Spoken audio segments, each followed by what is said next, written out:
My co-conspirators here, I'm going to introduce them really briefly. Alex Slosby is at Embraer X, which is a really interesting new innovation group within Embraer, the aerospace company that's headquartered down in Brazil. Big round of applause for Alex, coming all the way from Cambridge, Massachusetts. Claudia Reuter is running the Stanley plus Techstars Additive Manufacturing Accelerator in Hartford, Connecticut, which is a new venture involving Stanley Black & Decker and the Techstars Accelerator Program. Before that, she was running the labs group inside Houghton Mifflin, which is one of the oldest publishing companies here in Boston. So please welcome Claudia. And finally, all the way down at the end, I'm going to keep him company in a minute, but Alex Starry is also from Cambridge. He runs a group looking at connected lighting and IoT technology inside Philips Lighting and their R&D group that's over in Cambridge, Massachusetts. So please welcome Alex. All right, the instructions I gave to the speakers, I'm going to give this to you too, is feel free to heckle or take issue with anything that I'm going to present here. I have maybe 8 or 9 slides that just share some data from this report. We have, I like ink on dead trees publications, so we have some printed copies of this report on scouting emerging trends and technologies that are over on that table. Feel free to take one, but this is based on some survey data that's pretty recent from Q4 of 2018. Sorry, that's the 2017. That's the About Us slide. So we like to say companies know that scouting is important. They know they should be paying attention to what consumers are doing, what's happening in the market, what emerging technologies are going to impact their industry, right? So you can see when you asked people at companies with $1 billion plus of revenue, spotting emerging technology and disruptive trends is the top issue, kind of a little bit ahead of how to spur cultural change and risk-taking, which we know is like the other big theme of FEI every year. How do you get more companies, how do you get your company to be more accepting of risk? On average, though, when you say, how are you doing at scouting, on average, most companies would say they're average at it. The first question is, how well do you feel your company integrates research on trends into its business? And the second question is, how well do you feel your company integrates research on emerging technologies into the business? And you can see we're about at 5, right in the middle of the scale. So some companies obviously feel they're terrible at it. Some companies may feel they're pretty good, but on average, you get to about 5. Does this make sense, Alex, and Claudia, so far? Yeah. All right. How many people floss? Say that again? How many people floss? How many people floss? You know that is good for your tooth, but... Right. We're also at about the 50 percentile, you think, in flossing. I like to say that scouting activity really can be a fun thing for people at a company to engage in, right? You get to go to Techstars demo days. You go to the Consumer Electronics Show. You go to South by Southwest. You see cool stuff. But often it's a really small group of people that get to go to these events. And as you'll see with some of this other data that we're going to show, the field trip approach to going to South by Southwest or CES doesn't really spread itself widely enough around the organization. You might have that team of 5 people who are lucky enough to kind of understand what's happening in the industry, but they may have a lunch and learn afterwards, or they may send an email report or put something on the intranet, but you're really not getting the benefits of scouting activity just by going on those trips. I see some nodding over here. Yeah, completely agree. When you ask companies about the challenges of doing scouting well, the big 3 are really interesting. It's connecting to the business, and once you realize there's a technology out there that's going to matter to your company, how do you get the business to pay attention and get them engaged in it? So, you know, those business unit relationships are really important. And connected to that is number 2, identifying what areas to track and scout. I mean, that's something that obviously senior leadership should be involved with, but probably people throughout the core business should have some input in terms of, hey, this is maybe a technology area that we're interested in, or this is a, you know, we're seeing some changes with how our customers want to buy, and can you discover anything more about that and report more about that? And the third of the big 3 is having enough time to really do scouting well, you know, more than just the 3-day trip to the Consumer Electronics Show or the Detroit Auto Show or whatever your big kind of future of your industry show is. And you can see from there, you know, staffing, funding, the next ones. It's not, if you look at the bottom, it's not that we don't have the right skills to do this scouting. It's not that we don't have the right software system. It's not that the right incentives aren't there. It really is about this building relationships in the company. I'd love it if any of you want to kind of talk to that issue of scoping, number 2, or connecting to the business, number 1.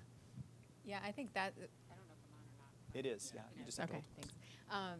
I think I've seen it now in 2 different worlds, and I think one of the challenges is you've identified something really interesting, you think you're onto something, but how do you ensure that not only is the business engaged, because even when you get them engaged, but how do you actually operationalize? How do you make sure that whoever you're connecting with and you've identified is in someone's budget, can actually move from discussion to true relationship? I don't think that's an easy problem to tackle right now. Do you think those 2 things are kind of a 1-2 punch of like getting help from people around the business at defining where they want you to be scouting and then kind of engaging them on what Claudia was just talking about, which is, hey, we need some budget, we need some resource to actually take action? Yeah, at the end, everything, it's a result. Having the right resources means that you have the right strategy, which will tell you where to look. And if it's important for you to look outside and work with startups or with university whatsoever, then you put budgets aside for it. So, depending what is important for you. Philips is in a luxury position. We created a separate function called Open Innovation with their own budget. They tap into the strategy of various segments, and within that, they exercise their own thinking, looking for trends within those envelopes. And they come back, and some they deem to be interesting, some of them they even go as far as technology proving, and some even to pilots, and majority of them will be probably discarded because that's about the rule, 10 out of probably 1,000. And Alex, I'm curious at Embraer if you would talk about your group in Boston is relatively new. There's also a group in Silicon Valley. Who helps you do that kind of defining what you're going to scout, and how have you guys defined like what areas matter to Embraer? Yeah, absolutely. So I'm the only one in Boston. We got 2 folks in Silicon Valley, a bunch in Florida, and then everybody else is in Brazil. And I'm purposefully here in an outpost, purposefully far away from the core, which has pros and cons to be this far away, because there's obviously big cultural differences, not just the geographies. But 2 of my main 3 responsibilities are tied to scouting. So I would say the first is, given what our innovation projects are and what our interests are in the company, what can I find out there in the world that could accelerate through partnerships, acquisitions, whatever it might be. And in some cases, that's university connections, so very low technology readiness level, early stuff. And in some cases, it's got to be very close to market or already commercialized. And then the other piece to that would be, given what's out there in the world, what might that lead to for us? So what can inspire us? What startups, what research? And so ultimately, at the core of this is the internal customer, which for me would be the business unit leaders, the key stakeholders. So we've got some resources that we can invest in pilots, but ultimately, and we've got a fund as well, but ultimately I need to land a leader from one of our large business units, commercial executive, security and defense, or services, to say, that's a priority for me, that startup or that partnership's of interest, I'm going to dedicate resources to it. So a big piece of it for me is to understand my internal customer and stay close to them and test and learn with them. Is this along the same lines? Because in the end, if I don't have an internal buyer and I can't make that match, I can't really do what we want to do.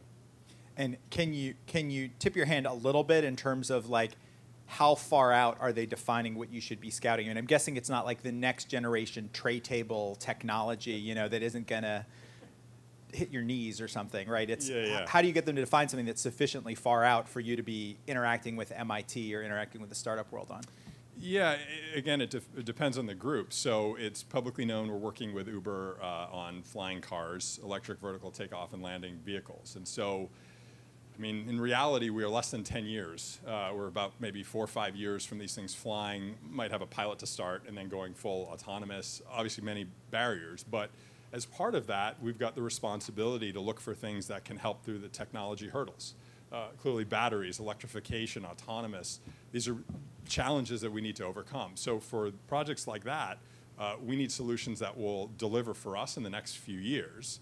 On the other hand, we've got folks in technology development that are looking 10 years out. And so those folks would be interested in early stage stuff at MIT labs, The folks working on the Uber Elevate solutions, they think, yeah, that's cool, but ultimately I need something that will make a difference, in 4 years. So they want to see stuff closer to commercialization. Before you ask your question, Noel, I want to mention if you're standing up and you want that chair, that's like the VIP chair in the room. I promise not to cold call you with any questions if you sit there, and it's okay to walk in front of us. Go ahead, Noel. How many of you use technology road mapping as a tool to link technologies to product lines and market windows? Where I just came from, we focus a lot on our technology roadmap and what we could do over the next 6 to 12 months and what technologies we would need to build versus buy in order to get there. Where we are today, we're really similar to what you were describing. We're focused on helping at Techstars, helping a big corporation identify startups that are out there doing something at the edge of the market and bringing them in. Our goal is to help those entrepreneurs succeed. And if part of that is building a successful relationship with our corporate partner, that'll be a win. All right. I'm curious if anyone in the room would say, like, if we took these bottom 5 answers, executive support, we don't have the right software systems, we haven't created the right incentives, we don't have the right skills, or other, will you raise your hand and say, like, yeah, we have one of those issues as kind of the big challenge for us when we try to scout trends or technologies? Anyone? I may cold call Bill over there because he didn't take the seat. Bill, what would you say? Like, have you seen these issues with the companies that Nottingham Spurk works with? Oh, yeah. I think the biggest is budget up there. Yeah, budget is number 5. I think one of the biggest challenges is Budget and executive support. And it's just really hard. Yeah. I mean, it takes work. Anyone else? Yeah, Yeah, go ahead. I have a question related to the operational aspects, right, of scouting, sharing, getting decision making, right? I mean, you can use some of the IT tools as a formal process and have kind of like date stamps and things like that, and there's a workflow. I mean, there's also that sense of we need to be agile, we need to be fast, we want to be jumping on this before a competitor does. So, but I feel like often when you're really successful at this, you're also kind of putting more pressure on the organization that also has other deliverables, and they become almost weary of so many opportunities. So can you help me understand, like, what does that sweet spot look like? And what are some of the tricks and tools that you're using? Yeah, so I'd just say, so for us, with the teams working on these projects, they've got so many short-term priorities. And so some of these partnerships, potential acquisitions, they're interesting, but it's hard to get those high up on the list for them, right? So the most important thing for us has been to clearly communicate and then do it on an ongoing basis, who we are, what our capabilities are, and why we're coming up with things that could help us get ahead. Show them that we can help them enough so they give us half an hour a week for a quick call to say, here's what we're finding, I'm going to take 3 minutes on each startup and pitch it to you, and then let's revector. So thumbs up, thumbs down, are we on the right track, do you have other priorities? And then we have an intranet we use. So quick profiles of those startups, early stage research, and just trying to just get their feedback and show enough value that they're willing to give us just half an hour to start.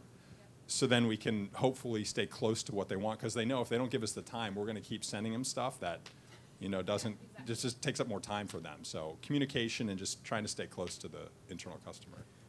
I want to get to some of the challenges we heard around that, and then I promise we'll wrap up the PowerPoint section of this hour. But it's really interesting if you ask about all this scouting activity that's being done and the data that it's generating. Who has access to what Alex is talking about? The startups we've met with, or the trip reports from Consumer Electronics Show, or we went to a 3D printing event at Stanford and here's what we saw. You'll see that basically 78% of companies would say in our organization, access to the scouting findings is either somewhat limited or extremely limited. And it's not always intentional that only a few people are supposed to have access. A lot of times it's an IT issue. It's like we don't know where to put them on the intranet, or does it go into Salesforce, or does it go into some Microsoft product, or do we need a specific software tool just for this? So a lot of times, this will not surprise you. IT is the barrier to getting more, getting sort of better tools for sharing the findings. These are just some of the quotes around that question. There isn't a centralized location. I'm not sure where to find all the resources we have. There's no standard process, no central location, kind of tribal knowledge about what we're seeing. I like that. And we're just a little behind in making this information easily accessible. Yeah. I go on further, which is even when it's accessible, physically accessible, it's often not emotionally accessible, right? So the person who is there is really excited about it. They write this trip report and like you could die reading. Right? Yeah. How many of them are you going to read before you say, that's more of my day than I want to spend? Yeah. And I think, you're touching on it, Alex touched on it, having a few different ways you communicate it, like maybe one is a lunch and learn or like a donuts and coffee breakfast kind of thing. And one might be some video that you shoot at the event, and one might be the 20-page in-depth trip report for people that really want to understand everything. But I think having a breadth of ways you communicate this stuff is really important. Better to communicate that. Go back to your barrier slide. Mm-hmm. Communicate the top two there. You'll probably knock out all the noise below that. Then your business owners understand kind of how it's connected in. Yeah, and they understand what you're seeing and also kind of the value your work can bring to the organization. Yes?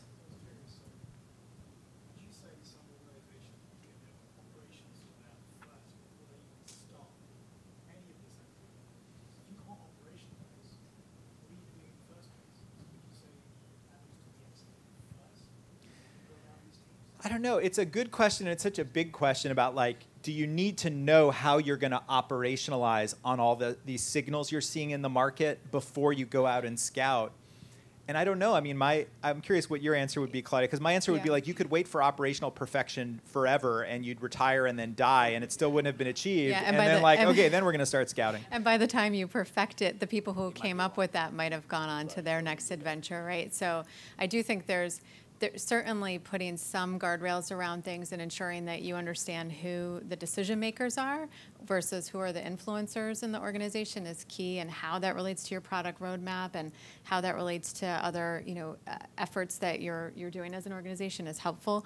But I don't think there's ever going to be a point in time where everyone says, we've perfected it, let's wait until then, because that itself could be a year-long process or more just to get people to feel like they agree on the approach. So I would say iterate and do more faster first. Alex, and then we'll go back there. Yeah, so any process as simple as you can, but better to get started than wait. Because by the time that you're done with things might not be the right one or might need to change anyhow. Yes, go ahead.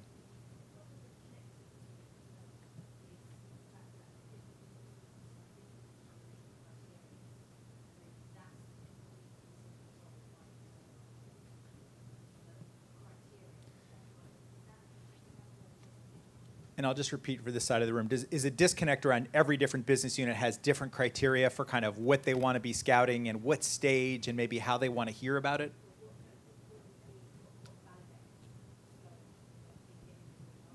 Or they're kind of green light criteria for like, yes, we want to bring this in.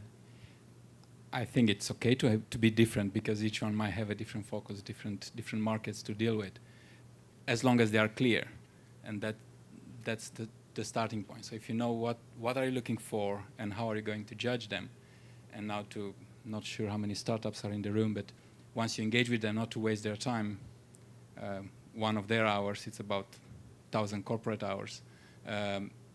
That's important. The rest, yeah, it can be, if you have 5 segments, each one with their own thing, it's fine as long as they are clear. All right. David, since you're close to the mic, do you have a question, comment? I just had a follow-on comment on that, and you started to hit on it, was are you getting clear articulations of the problems, the opportunities, the unmet needs? And being on the business side before and coming in, I know it wasn't clear and it could have been a lot clearer. And so what do you do on the flip of that where you're the receiver? Can you influence that? Can you drive to, are you doing things to really drive to good clarity to increase the hit rate of what you're going out and finding? Yeah, so in my previous life, I was an innovation consultant of all things. And so I apply all those same front-end techniques to what I'm doing now in scouting. So the internal stakeholders are customers. They all have jobs to be done, functional, social, and emotional, right? So some people are looking for a specific technology. It's very, very much about technology to fill a gap, Some want to be seen as being on the cutting edge. So they want to be able to turn to their teams or bosses and say, hey, look at this stuff that just came out of Boston, MIT. Some people, it's more they sleep better at night if they know. So what I would encourage is you can apply many of these same processes we talk about here that you use with external customers for your internal key stakeholders. So I do the whole problem definition. You say you want scouting. Well, okay, great, but why? Like, let's really get under it and let's figure out, back to the question about the those top two barriers, it's kind of like if you don't give the value proposition to your internal customer that they will receive well, so back to the whole thing of big trip reports. Some people might like to your point, all different formats. These are all different customers with what they want to receive. So I'd say, yeah, it's look at them as internal customers and what are their pain points and how do we create good scouting solutions? Would you? Oh, go ahead, Claudia, and then we'll go back here. Yeah. Oh, sorry, I was just going to add to that and say I think it is definitely helpful in large organizations to have, if it's the innovation hub or business development, corporate strategy, whatever you want to call it, ensuring that there's true cross-functional leadership and alignment, like that part of that person or team's job is to help connect the dots, and that's where they should be, have their accountability. Well, you were a participant in this roundtable that we did last fall in Boston where we were talking really in depth about this issue over about 2 or 3 hours. One of the things that emerged was that, most business units, if you start talking to them about trends and technologies that are going to matter 3, 4, 5, 6 years away, they may not have time and bandwidth to think about that. They may want to know that you're thinking about it, but it sort of emerged in that discussion that a scouting operation needs to have some leeway to kind of discover. They're in Singapore, they're in Hong Kong, and they see something happening. Even if the business unit hasn't said, we know that's going to be important and that matters to us, you need to be able to kind of own a piece of the radar once it's further out. Absolutely. But there definitely has to be a what's in it for them, right? Because if they've got a tiny little budget of time and I'm trying to use it to give them stuff that's relevant now, but I see stuff that could be the future, it's like, how can I get that slice of time? Because they say, oh, it's going to create value for me. Otherwise, they just I got plenty other things above the line that's below. Yeah. Vincent, do you have a question? Yeah, I'm getting input on how to be methodical about scouting.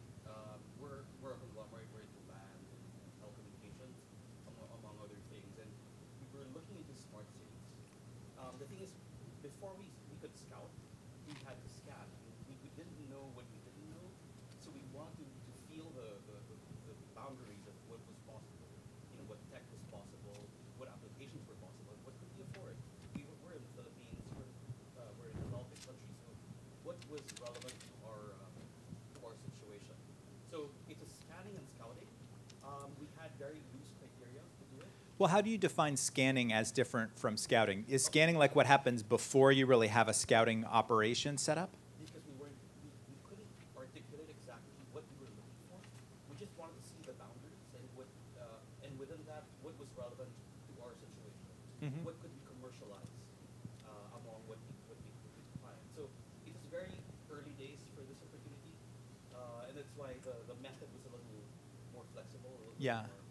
That makes sense. And I think another thing we see is that, in the early stages, companies will say, hey, we're based in St. Louis, and so we're going to look at universities in St. Louis, and we're going to go to startup hubs and incubators in St. Louis.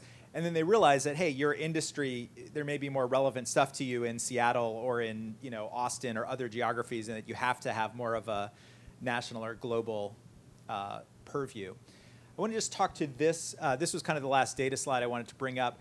And it was asking, is there any way so that people who are outside of the official scouting team can contribute what they're seeing out in the world? And you'll see almost 70% of companies say no. There just is no way to take input from, field salespeople, from someone in the customer service call center, which is really interesting because you can, everyone at FEI can imagine how much input and signal is coming from those people who are interacting with customers every day, are visiting customer sites to solve problems. So this just feels like a big opportunity, to open up scouting and say, hey, 100,000 employees, what are you seeing out there in the world? And maybe having some voting, ranking system to see what people feel, where the hot spots are. Yeah, I think that's a huge opportunity. One, we took advantage of it. My last place, we put together like an ideation solution where people could post things that they had seen. And now at Techstars, working with Stanley Black & Decker, we've seen they have a tool. They're a huge company, obviously, that allows people to submit ideas or things that they've seen. And it's also a great way to foster connectivity and community within the larger organization. So it's pretty exciting. All right, I want to bring up the names of these folks again, just so you don't forget. I have an exercise that I want to get you to do in a minute, but I wanted to touch on kind of, we can take more questions from you. I wanted to touch on a couple issues without slides, which are how many people should be, sort of, are there some specific departments that you need to get involved if you're going to set up an effective trend or technology scouting operation? And like, should there be someone who's like the core person who their full-time job is just, kind of operating this radar? Alex, it sounds like you are that kind of person, so maybe you'd say yes. Well, yeah, it's certainly a portion of it. We have teams that we're running internally to build new businesses and things. So part of what we do too is coach them and try to get them through the best practices. But yeah, I would say it's a good portion of my responsibilities and that of my team. And the key thing for us, again, who are the stakeholders inside the company for whom this work could be beneficial and who have resources and political capital and things to put behind us and continue to fund us in the expansion of our group. So yeah, it's a good portion of it, but we got to make sure it's relevant to the folks that in the end will, make the call and get us the resources we need. Yeah, I mean, to pile on that, I definitely think that you need to have some group or person defined as being accountable for finding or working with external organizations. But whoever that is should have tie-ins, obviously, to corporate strategy, business development, and product development. And I've seen you need to ensure that those groups are involved.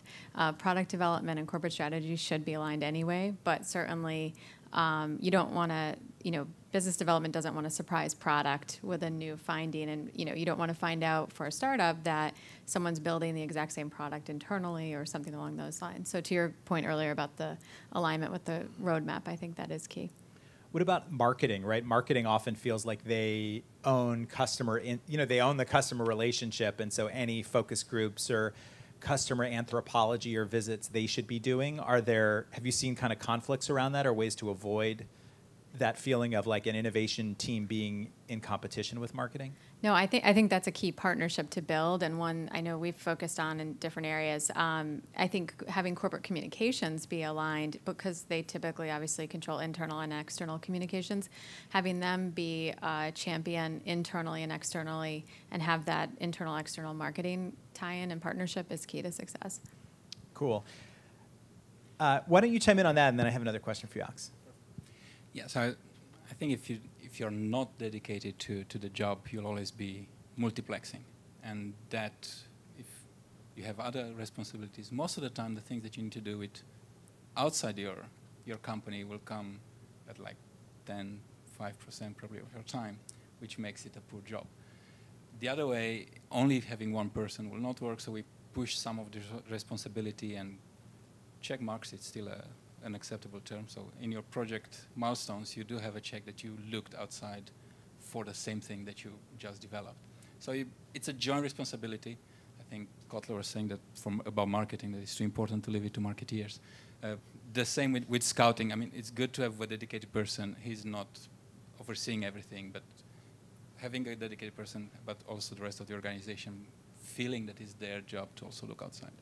Are you dedicated? Do you feel like your job is 100% scouting or not necessarily? I'm not dedicated. I'm the one that also looks outside. My colleague Hichem, it's in West Coast, and he's 100% on that. We have somebody in Europe. We have somebody in Asia. And they are all pretty much doing the same thing every day. Scouting, which gives a sort of consistency. Sees through the same eyes, going back to all the segments and preaching in different languages and different more visual, less visual, more text, less text, depending what they want, and preaching what they see and trying to change their current roadmap. Basically, that's the game. They already have a budget, they have a roadmap, and you come with new things from outside and say, you might better change that and that and that. Cool. I want to ask you one follow-up question. Then I want to give you all something to do real quickly. For Phillips, I think we're in this moment right now where everybody thinks scouting, and the next word they think is startups, and kind of being in Silicon Valley or being in Boston or being in Tel Aviv or another startup hub and meeting with lots of startups. For you guys, I'm guessing academia is also part of where you look, and I feel like we're just at this weird juncture where academia has been forgotten, or like maybe people think universities just work on too long of a time frame, and you know, companies are so fast paced that they don't want to engage with universities. I think there are two things happening. Bell Labs, Philips, a bunch of other companies used to do a lot of fundamental research, which nowadays literally went down. So a lot of those is now done by universities, and you contribute to that by having long-term partnerships. So we have one with MIT, we have one in Shanghai with Southwest, we have a lot of them in Netherlands, across Europe. In the same time, if you look at MIT, I think on their website is, if they would be a country, would be the 9th economy of the world. If they count all the startups they spin out of their university. So the university and the courses themselves, they push people to make a business out of their ideas. So that bridges a bit the gap. So we play on both. Traditionally, the group I'm in, they are very comfortable talking with university because they are all PhD, talking with PhDs and having their own secret languages. Just trying to make a joke. But I think it worked. But yeah, they're looking and engaging with startups requires a bit of a different tone and different rhythm. And that's why we set up a whole different organization next to the research. You also got me thinking. Oh, go ahead, Alex. Just real quick, I think the language piece is key. So we've got folks that are trying to get customer insights from the frontline folks. That's different from us. So we have user research folks, but when we think about scouting, that's not how we define it. So I think, and then there's scouting for low technology readiness level, early stage stuff, which benefits our R&D folks.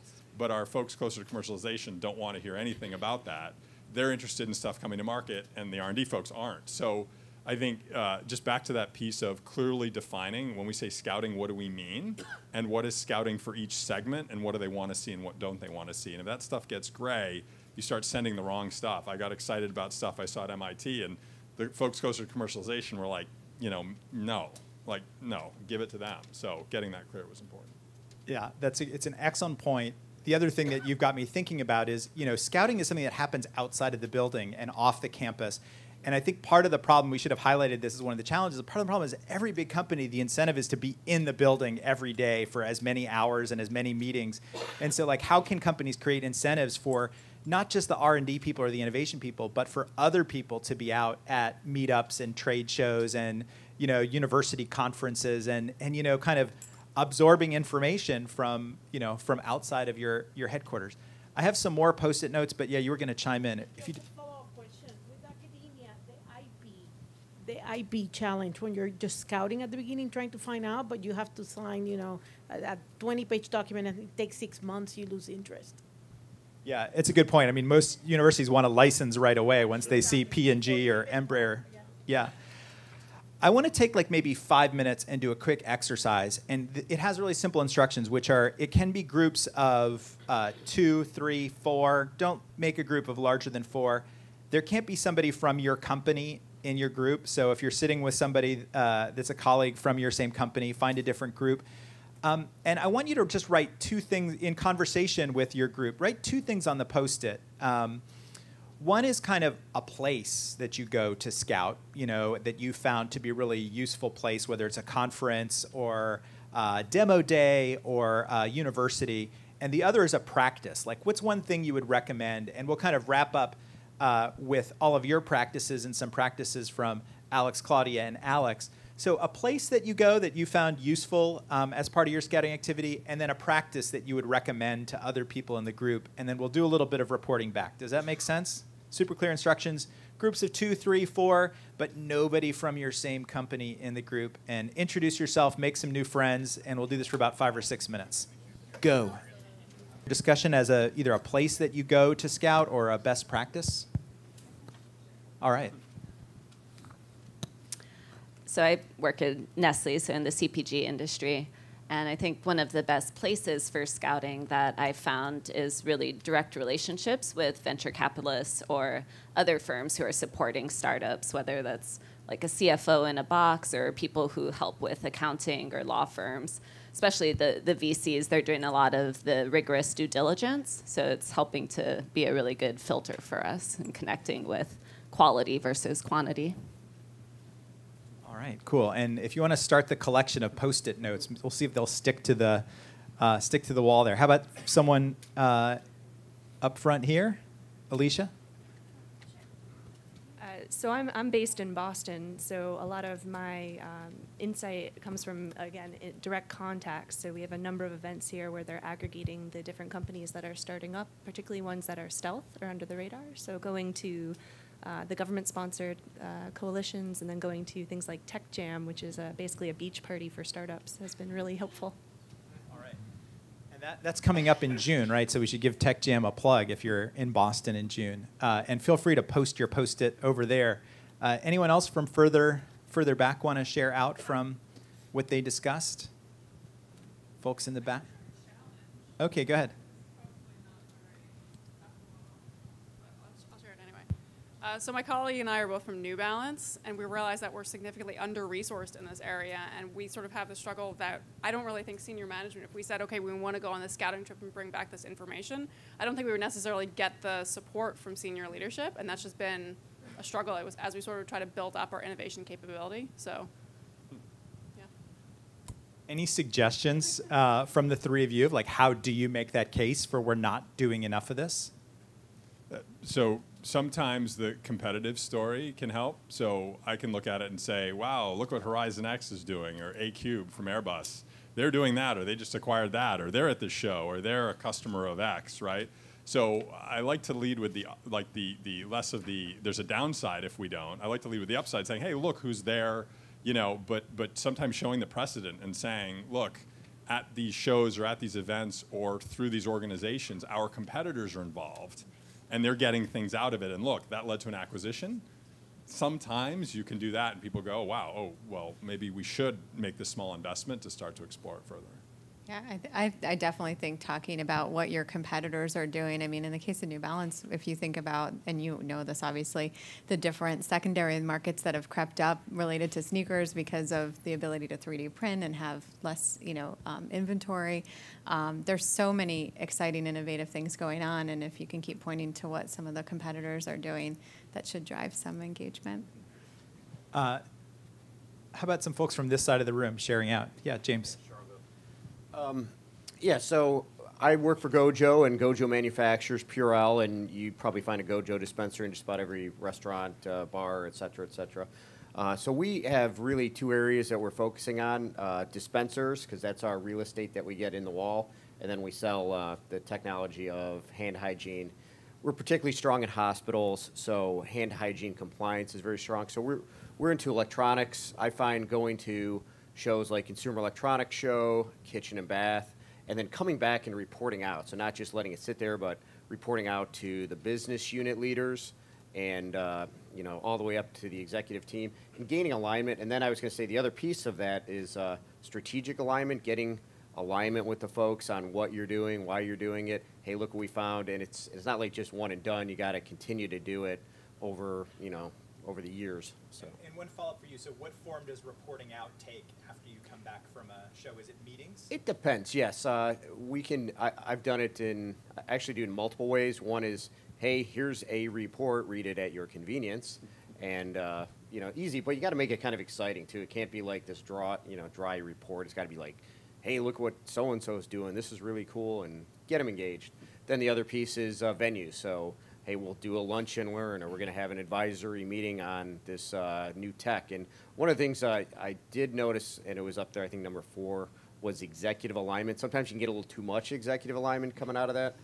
So someone gets really excited, and then that kind of can reshuffle things. So you got to get aligned with the other folks, too, that have to deal with the shuffling. Great. How about one last report out? Okay, from this side of the room, Phil. Yeah, so I work at Target, and as you can imagine, we do a lot of shopping. around the world. So whether it's Copenhagen, Seoul, Marrakesh, et cetera, we draw a lot of inspiration from kind of what's just happening out in the market. And, try not to go to Walmart too much. We try and broaden our horizon from boutiques all the way up to, Muji or what have you. So that's kind of what we do. So you're suggesting a shopping therapy? Anyone else on this side of the room want to report what wound up on the Post-it notes? All right, Bill. Well, my favorite conference is a split between South by Southwest Interactive and CES. But what we have is we have a company of 65. Everybody has a budget to go on a trip. But its caveat is they have to report back, whether it be video, presentation, or whatever. So you get different voices. It's not always the same person. So I think that's, it takes initiative, but it also is kind of fun. All right, cool. And I wanted to wrap up maybe by asking each of the three of you on the, pick either a place, pick a tool, pick a best practice, something that you want to highlight that we haven't covered yet in this session. Well, I'll start really simple. Google Alerts. So I've got a ton of them, and I've had to work on my own discipline to go through them, particularly the ones that are set to go up the moment something goes up.